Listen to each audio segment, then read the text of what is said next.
नमस्कार दोस्तों। स्वागत है आपका अपने YouTube channel Sumer sir GK के साथ। तो आज हम पढ़ेंगे जो भी नगरपालिका अधिनियम है उसकी महत्वपूर्ण धाराएं। ये आपके लिए बहुत ही कारगर साबित होगी। इस एग्ज़ाम में ये 35 या 36 धाराएं हैं, ये आपके लिए बहुत ही इंपॉर्टेंट होगी। इनके अलावा भी कुछ और धाराएं हैं जो कि मैं आपको करवाने वाला हूं, लेकिन ये 36 जो धाराएं हैं वो तो आपको कंठस्थ ही करनी पड़ेगी। इसमें मैं ऊपर ऊपर से पढ़ाऊंगा, जो भी धारा है उसका नाम बताऊंगा, जो धारा इंपॉर्टेंट है वो बताऊंगा। आपको इसका अंदर का मैटर खुद से ही पढ़ना है, चाहे जो भी आपने अपने नोट्स बनाए हैं पुराने या फिर जो भी।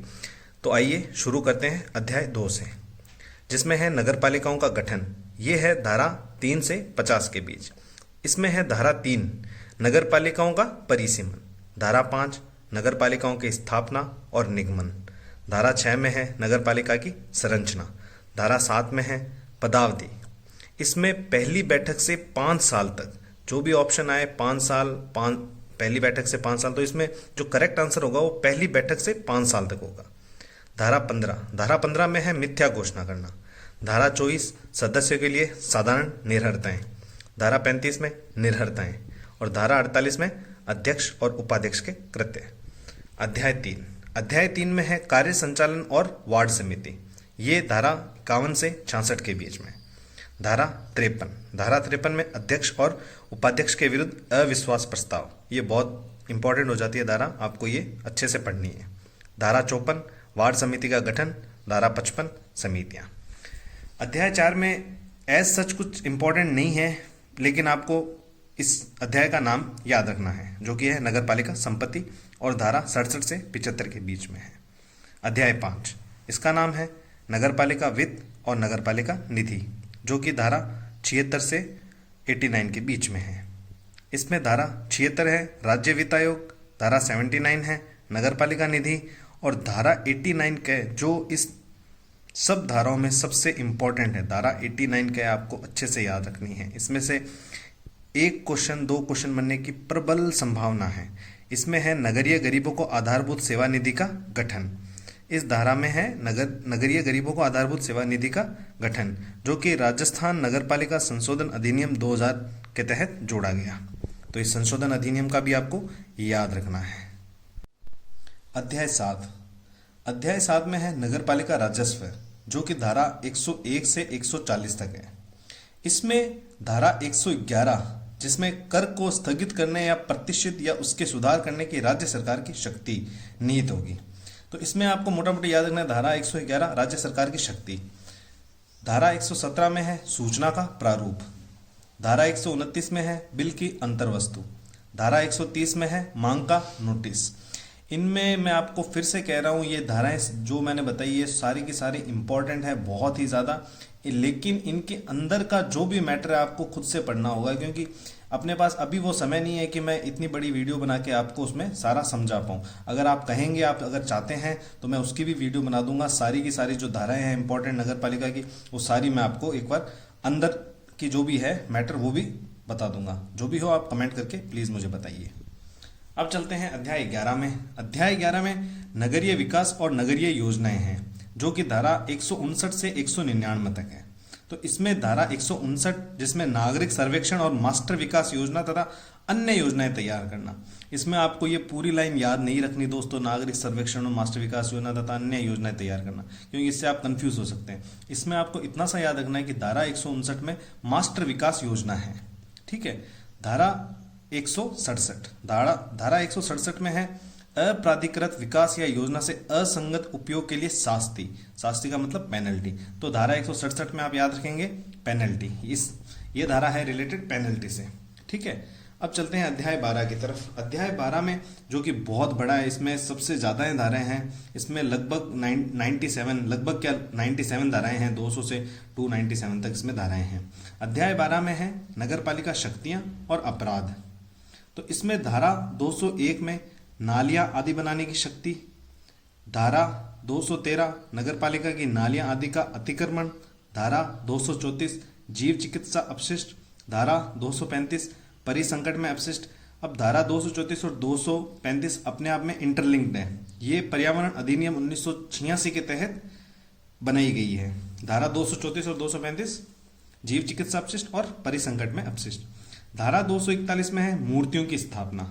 धारा 243 में खतरनाक भवन। धारा 251 में डेयरियों की अनुज्ञप्ति देना, अनुज्ञप्ति मतलब लाइसेंस। धारा 251 डेयरियों की लाइसेंस देना, जो भी लाइसेंस से रिलेटेड डेयरियों का उससे रिलेटेड। अब है धारा 269 269, इसमें है बाजारों, वधशालाओं और कतिपय कारोबार के लिए अनुज्ञप्ति देना। धारा 275 शव गाड़ना और कब्रिस्तान। धारा 285 वेस्टी नोटिस की अवज्ञा, वेस्टी का मतलब होता है इंडिविजुअल, अकेली। धारा 286 सार्वजनिक नोटिस की अवज्ञा। धारा 297 में है राज्य नगरपालिका संघ का गठन और उसके कृत्य। ठीक है। अध्याय 12 का जो कि बाद में जोड़ा गया है, जो बहुत इंपॉर्टेंट हो जाता है, अध्याय 12 का संपत्ति के विरूपण का निवारण। ठीक है, आप ये याद रखेंगे, इसमें कोई इंपॉर्टेंट नहीं है। ये 297 क से 297 ज तक है, जो कि मेरे हिसाब से इतनी इंपॉर्टेंट नहीं है। आपको बस आपको अध्याय 12 क का नाम याद रखना है, संपत्ति के विरूपण का निवारण। ठीक है। अब चलते हैं अध्याय 13 की तरफ। इसका नाम है अभियोजनवाद आदि। ये धाराएं शुरू होती है 298 से 308 तक। इसमें धारा 299 बहुत इंपॉर्टेंट होती है, जिसका नाम है अपराधों के अभियोजन के संबंध में शक्तियां। अब चलते हैं अध्याय 14 की तरफ, जिसमें है नियंत्रण, जो कि हमारी आखिरी धारा है आज की। इसमें 309 से 327 धारा है। इसमें जो इंपॉर्टेंट है वो है धारा 309 निदेशक, उपनिदेशक और सहायक निदेशक की नियुक्ति और शक्तियां। तो इसमें आपको याद रखना, निदेशक, उपनिदेशक और सहायक निदेशक की नियुक्ति और शक्तियां हैं 309 में। धारा 322 में क्षमता न होने या 2/3 से कम निर्वाचित सदस्य होने की दशा में नगरपालिका को विघटित करने की सरकार की शक्ति। तो धारा 322 में ये हो गया। अब जो आखिरी धारा है वो है धारा 327 अभिलेख मंगवाने की शक्ति। तो ये जो 36 धाराएं पढ़ी है दोस्तों हमने, ये तो आपके लिए बहुत ही महत्वपूर्ण हो जाती है। इनको तो आपको किसी भी कंडीशन में याद ही रखना है। इसके अंदर का जो भी मैटर है वो आपको पढ़ना है सारा, और इसमें जो भी है ये आपको 36 धाराएं, बहुत कम धाराएं हैं, 327 या 344 धाराओं में सिर्फ आपको 36 है जो कि बहुत ही ज़्यादा इंपॉर्टेंट है, वो आपको याद रखनी है। और जो कुछ धाराएं हैं जो और आने की प्रबल संभावना है या कुछ आने की उसमें है, तो वो मैं आपको एक बार फिर से पढ़ा देता हूं, जो कि इतनी इंपॉर्टेंट नहीं है, लेकिन हाँ बाकी सब धाराओं से इंपॉर्टेंट है।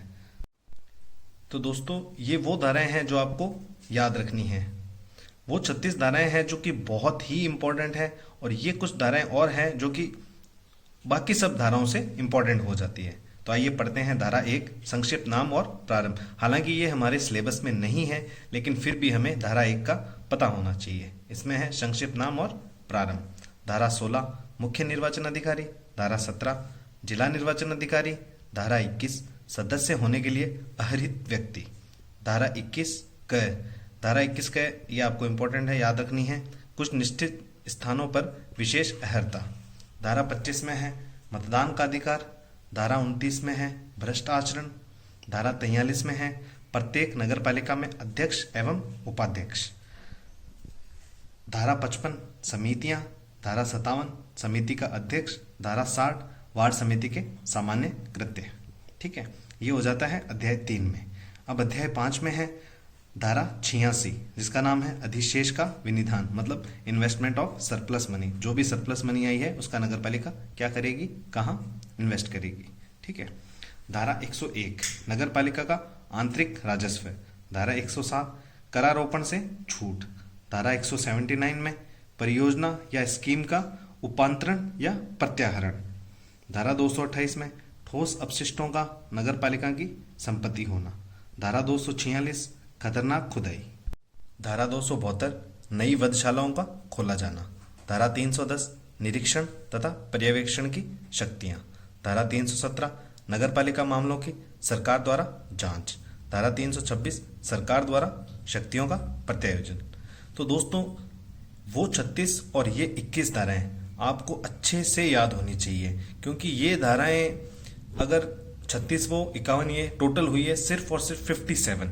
मतलब इन 57 धाराओं को भी आपने अच्छे से पढ़ लिया इन 10 दिनों में, तो आपको मैं विश्वास दिलाता हूं कि 30 में से कम आपके 20 से 25 नंबर आने की संभावना रहेगी। ये मैं आपको विश्वास दिलाता हूं कि आपके 25 से 20 क्वेश्चन एकदम सही होंगे अगर आपने इन 57 धाराओं को अच्छे से पढ़ लिया। आपको ये धाराएं जो इनकी क्रम संख्या है वो एकदम अच्छे से याद होनी चाहिए, अंदर का जो भी मैटर है वो आपको अच्छे से याद होने चाहिए।